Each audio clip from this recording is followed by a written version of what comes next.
Hemophilia is a disease of the blood.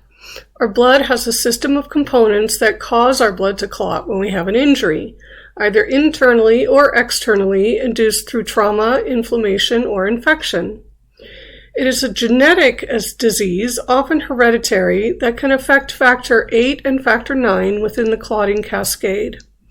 Are extrinsic pathways activated through the release of tissue thromboplastin, which reacts with factor VII.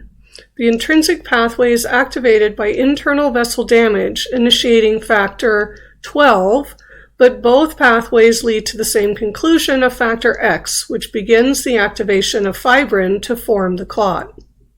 When we have the mutated gene causing lowered production of factor VIII, we are diagnosed with hemophilia A.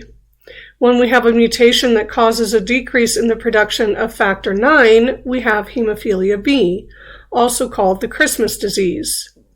Hemophilia B was called the Christmas disease after Stephen Christmas, who was the first person diagnosed in 1952.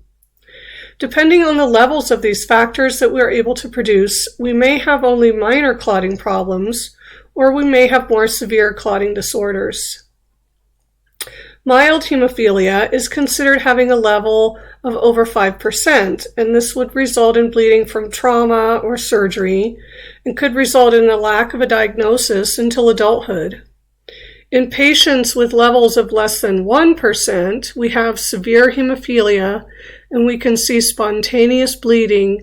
The diagnosis is usually made either at birth or in early childhood.